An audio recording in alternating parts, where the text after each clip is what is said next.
ஓம் சுவாமியே சரணமையப்பா. ஐயப்பா சரணம் சரணம், ஹரிஹர சுதனே சரணம் சரணம். ஐயப்பா சரணம் சரணம், ஹரிஹர சுதனே சரணம் சரணம். பம்பையின் பாலா சரணம் சரணம், பந்தளவேந்தே சரணம் சரணம். ஐயப்பா சரணம் சரணம், ஹரிஹர சுதனே சரணம் சரணம். ஹரிஹர சுதனே சரணம் சரணம், ஹரிஹர சுதனே சரணம் சரணம். சுவாமியே சரணமையப்பா. ஓம் நமச்சிவாய. மேன்மைகள் சைவ நீதி விளங்குக உலகமெல்லாம்.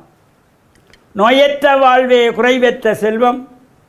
அந்த நோய் நொடிகள் இல்லாத வாழ்வு இந்த உலக மக்கள் எல்லோரும் வாழ வேண்டும் என்று கலியுகத்தின் காந்தமலை யோதியாகிய சபரிமலை சுவாமி ஐயப்பனுடைய திருவடிகளை சிறந்தாழ்த்தி, டான் தமிழொலி ஓம் தொலைக்காட்சி நேயர்கள் அனைவருக்கும் சர்வதேச இந்து மத குருபீடம் அகில இலங்கை சபரிமலை ஸ்ரீ சாஸ்தாபீடத்தின் சார்பில் இனிய வணக்கங்களும் நல்லாசிகளும்.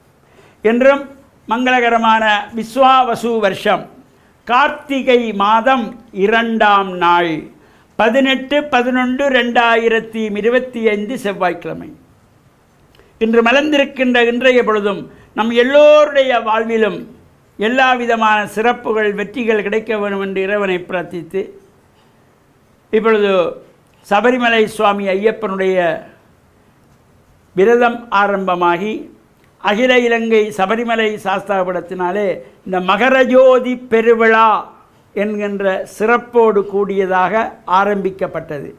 44 ஆண்டுகளை கடந்து 45வது ஆண்டிலே கால்பதம் பதிக்கின்றதாகிய இந்த மகரஜோதி பெருவிழா கொழும்பு 13 விவேகானந்தா மேட்டில் அமைந்துள்ள கமலா மோடி மண்டபத்திலே இந்த ஐயப்பனுடைய அபிஷேகங்கள், பூஜைகள், வழிபாடுகள், பஜனைகள், மலையாள பூஜைகள் என சிறப்பாக கடந்த காலங்களைப் போல் தொடர்ந்து நடைபெற்று வருகின்ற ஒரு சிறப்போடு கூடியதாக அமைந்திருக்கின்றது. தினமும் மாலை அணிந்த சுவாமிகளெல்லாம் ஐயப்பனை வேண்டி திருவிளக்கு பூஜை செய்து கொள்ளுவது. பொதுவாக திருவிளக்கு பூஜை என்றால் அது சுமங்கலி பெண்கள், கன்னி பெண்கள் தானே செய்வார்கள் என்கின்ற ஒரு எண்ணம் எல்லோருக்கும் இருக்கும். இது மாலை அணிந்த சுவாமிகள் ஆண்களும் திருவிளக்கு பூஜை செய்கின்ற சிறப்பு சாஸ்தாபீடத்திலே மட்டும் உண்டு. தொடர்ச்சியாக மலை யாத்திரை செல்லுகின்ற வரையிலே தினமும் மாலை அணிந்த சுவாமிகளெல்லாம் திருவிளக்கேற்றி வைத்து ஐயப்பனை ஜோதி வடிவமாக அர்ச்சிக்கின்ற ஒரு சிறப்போடு கூடியது. அஷ்டோத்திர சத நாமத்தை அங்கே உச்சரித்து அவர்கள் அர்ச்சனை பண்ணுகின்ற சிறப்போடு கூடியதும், பிரார்த்தனைகள், வழிபாடுகள், தொடர்ந்து ஐயப்பனுடைய பஜனைகள். இந்த பஜனை பாடல்களை எல்லாம் எல்லோருமாக சேர்த்து இந்த கூட்டு பஜனையாக படிக்கப்படுகின்ற பொழுது நம்முடைய மனதிலே இருக்கின்ற சுமைகளெல்லாம் இறங்கி ஆனந்தம் பெருகுகின்ற வகையிலே ஐயப்பனுடைய பூரணமான தீவிரமெல்லாம் நமக்கு கிடைக்கின்ற வகையிலே இந்த ஐயப்பனுடைய விரதம் ஆரம்பமாயிருக்கின்றது. இந்த விரத காலத்திலே இது கடுமையான விரதம்.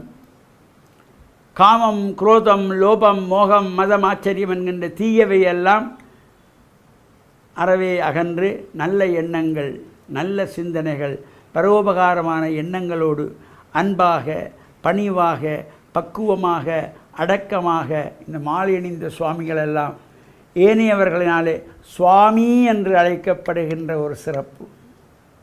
அந்த சுவாமி என்ற பதத்தை மாலை அணிந்தவர்கள் பக்குவமாக காத்து கொள்ள வேண்டும். அதற்கு நமக்கு தகுதி இருக்கிறதா என்று நினைத்து ஒவ்வொருவரும் அதனை மனதிலே எண்ணிக்கொள்ள வேண்டும். நம்மை சுவாமி என்று அழைக்கிறார்களே என்று பெருமைப்படக்கூடாது. வேறு ஒரு பாக்கியம் இந்த மாலை அணிந்ததினாலே எல்லோரும் சுவாமி சுவாமி என்று அழைக்கிறார்கள் என்றால் அது உங்கள் தாய் தந்தையர்கள் செய்த புண்ணியம். அப்பா அம்மா, தாத்தா பாட்டி என்று இந்த முன்னோர் செய்த புண்ணியத்தின் பயன்தான் மாலை அணிந்து கொள்வது என்பது. வசதி உள்ளவர்கள் எல்லோருக்கும் மாலை அணிகின்ற பாக்கியம் கிடைப்பதில்லை. பணம் இருந்தால் சபரிமலைக்கு போகலாம் என்ற அந்த எண்ணம் யாருக்கும் இருக்கக்கூடாது. பணம் உள்ளவர்கள் எல்லோரும் சபரிமலைக்கு விரதமிருந்து மாலை அணிந்து மலை யாத்திரை செல்லுகிறார்கள் என்றால் இல்லை. யாருக்கு இறைவனுடைய திருவருள் பூரணமாக நிறைந்திருக்கிறதோ, யாருடைய தாய் தந்தையர்கள் புண்ணியம் செய்தார்களோ அந்த பிள்ளைகளுக்கு மட்டும்தான் இந்த பாக்கியம் கிடைக்கும். பல ஜென்மங்களில் செய்த புண்ணியத்தின் பயன்தான் சபரிமலை யாத்திரை செல்லுவதற்கு மாலை அணிந்து விரத அனுஷ்டானம் இருக்கின்ற சிறப்போடு கூடியது. இந்த ஐயப்பனுடைய விரத காலம் பூராவும் நாங்கள் ஐயப்பனுடைய சிறப்புகளை, விரதத்தினுடைய தாற்பயங்களை, இதனுடைய பெருமைகளை எல்லாம் சிந்திப்போம் என்று கூறி, இன்று செவ்வாய்க்கிழமையிலே அம்பாள் ஆலயங்களிலே நடைபெறுகின்ற விசேஷமான பூஜைகள், ராகு கால துர்கா பூஜையிலும் கலந்து இறையருளையும் பெற்று மண்ணில் நல்ல வண்ணம் வாழ டான் தமிழொலி ஓம் தொலைக்காட்சி நேயர்கள் அனைவருக்கும் சர்வதேச இந்து மத குருபீடம் அகில இலங்கை சபரிமலை ஸ்ரீ சாஸ்தாபீடத்தின் சார்பில் நல்ல ஆசிகளை கூறிக்கொள்வதில் மனமகிழ்வு கொள்கிறோம். சர்வே ஜனாக சுகினோ பவந்து, சமஸ்த சன்மங்களானி சந்து. சுபம்.